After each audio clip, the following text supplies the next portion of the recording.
Good morning friends. From today onwards we are going to discuss our last unit, that is the heat exchanger. So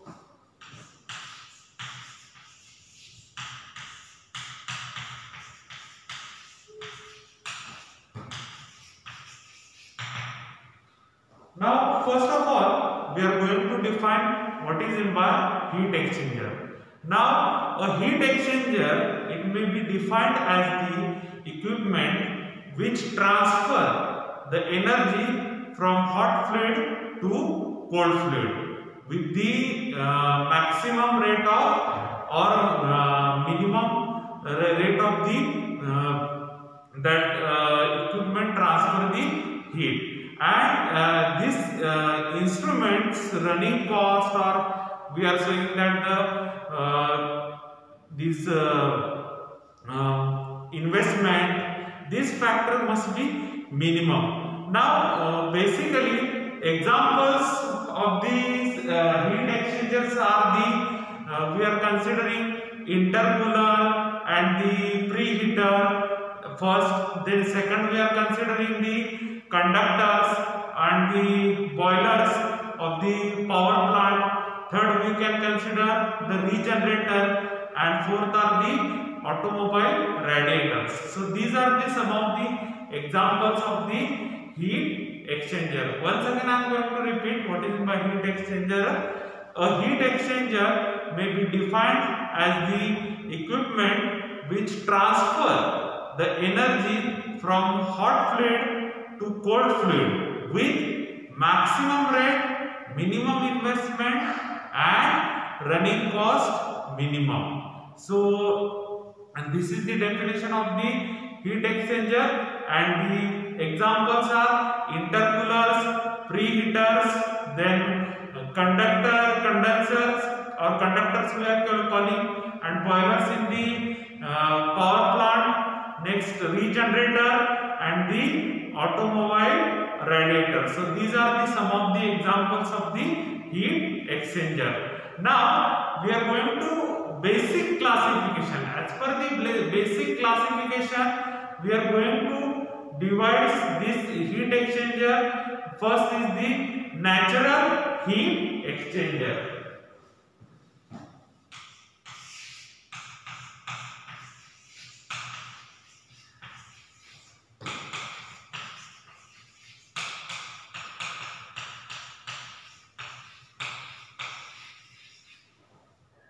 Now, in this, we are saying natural or nature heat exchangers.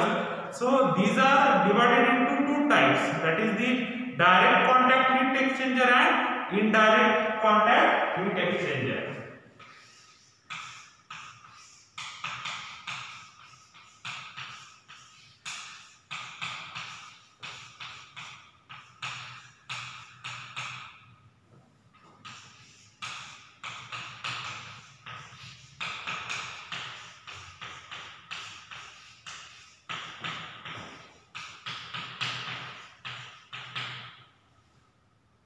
So, in this direct contact heat exchanger and indirect contact heat exchanger, in the indirect contact heat exchanger, we are considering the regenerators and the radiators.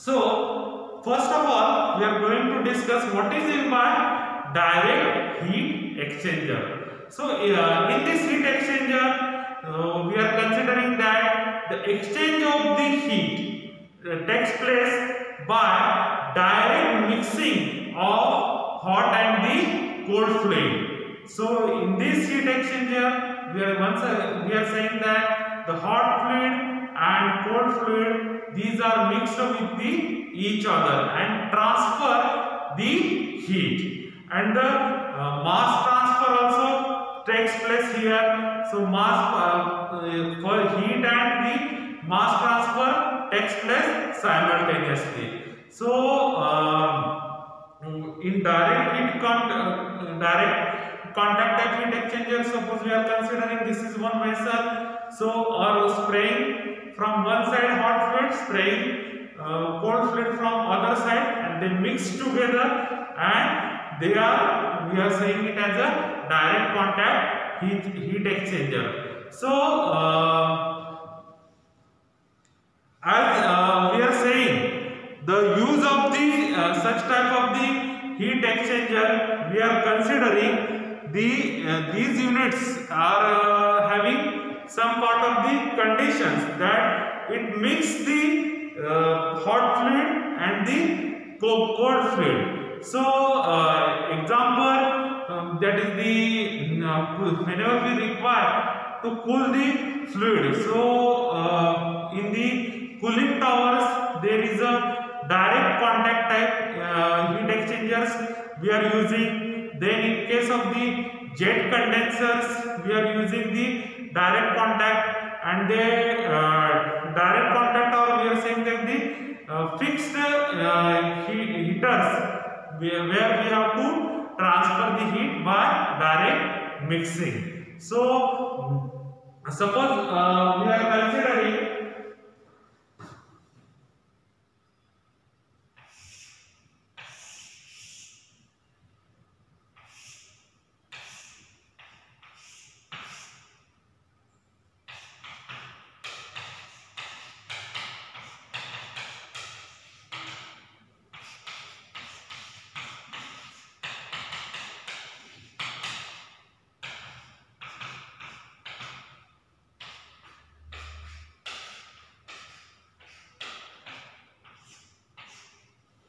so this is the diagram of the direct contact heat exchanger, or we are saying in this the exchange of the heat by direct mixing of the cold fluid and the hot fluid.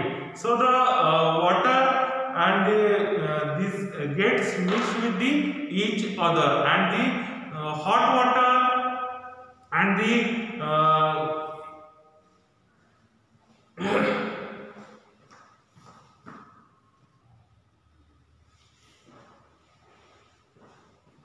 so as shown in this direct mixing, we are finding that the contact of the heat exchanger in which steam mixes with the cold water, that gives its latent heat to the water and get condensed hot water. So also here non-condensable gases also living in the condenser. So we are finding that in this kind of the heat exchanger there is a direct contact of the hot fluid and the cold fluid gets placed. So next we are going to discuss is the indirect contact type heat exchanger. So in this indirect contact type heat exchanger, we are saying that there is no fixed contact of the hot fluid and the cold fluid. Suppose we are considering the indirect contact heat exchanger.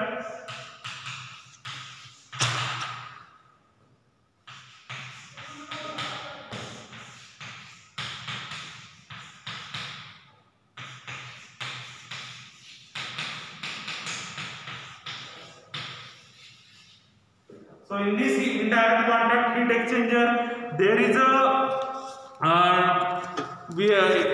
if we are saying radiator, we are taking the example of the radiators. So in the radiators, we are finding that there is no contact of the hot fluid and the cold fluid. So indirect contact heat exchanger, in this type of the heat exchanger, the flow heat transfer takes place between the two fluids, and that could be without any contact. So that's why we are saying it as a indirect contact type heat exchanger, and this is carried out by the transfer of the heat through the walls of the pipes which they are included. So such kind of the heat transfer takes place in the IC engine, or the suppose we are saying gas turbine, or we are saying that the open hearth or the gross heating furnaces, that where we are melting the where we are melting the in the furnaces we are melting the molten metals. So in glass molting furnaces we are using such kind of the then air heaters and the blast furnaces. So in this type of the furnaces we are using the indirect contact type heat exchanger. Now next we are going to discuss the relative motion.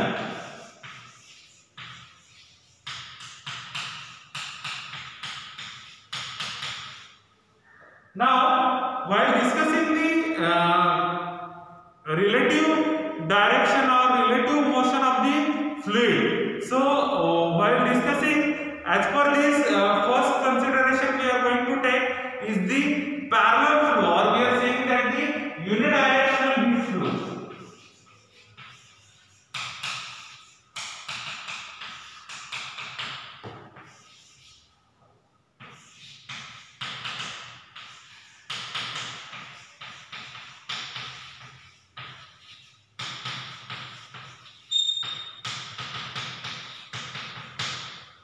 Now in this parallel flow and the unidirectional heat flow, the heat will be flow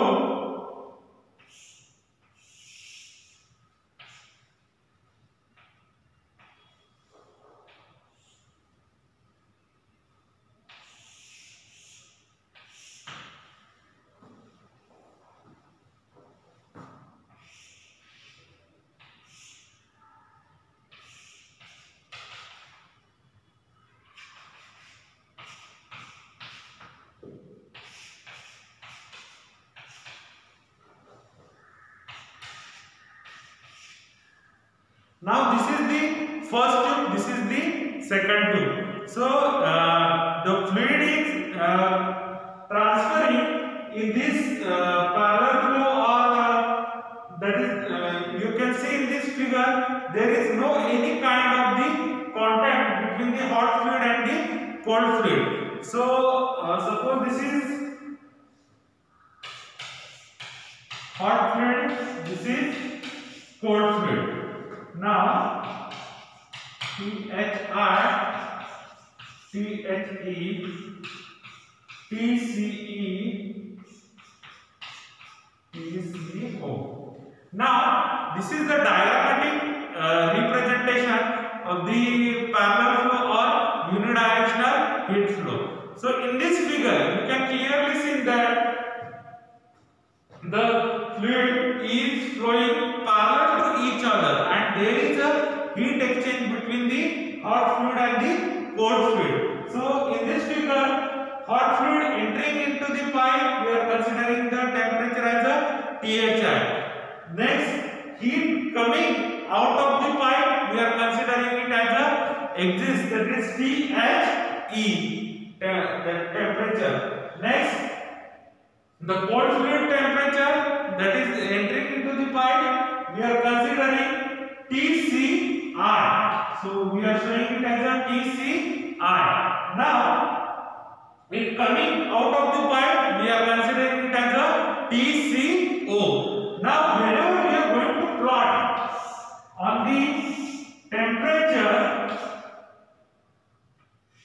and the lengthwise, so what do you find on the temperature on lengthwise? So the hot fluid temperature and the cold fluid temperature we are plotting.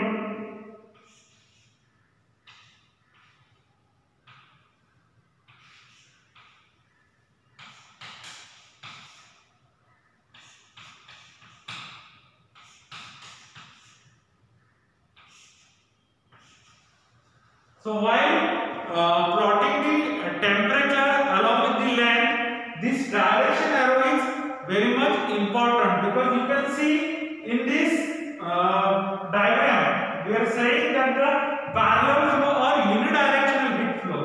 So the direction must be same over here, and it will be flow for parallel to each other. So that's why we are showing in this diagram that THI means hot fluid is entering into the pipe. So here we have plotted the length. So in this length you can find the temperature of the inlet fluid is higher. So we are showing it as a higher side. So this is the first point.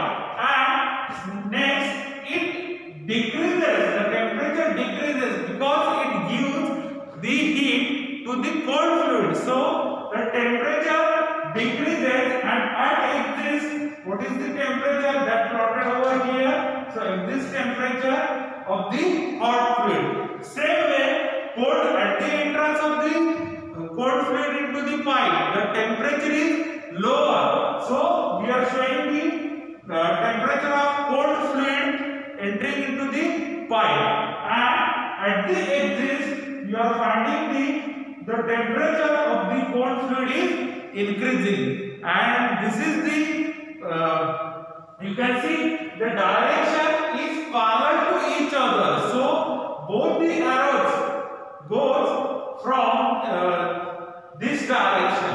So it indicates the parallel flow or unidirectional heat flow. So these you can see, as we have plotted the temperatures of the fluids of inlet temperature and the outlet temperature, it will show or it will behave like this one. So this is the temperature distribution diagram of the parallel flow or the unidirectional heat flow. So we can plot or we can show the diagrammatic representation in this way. So these are about the today's lecture. Thank you.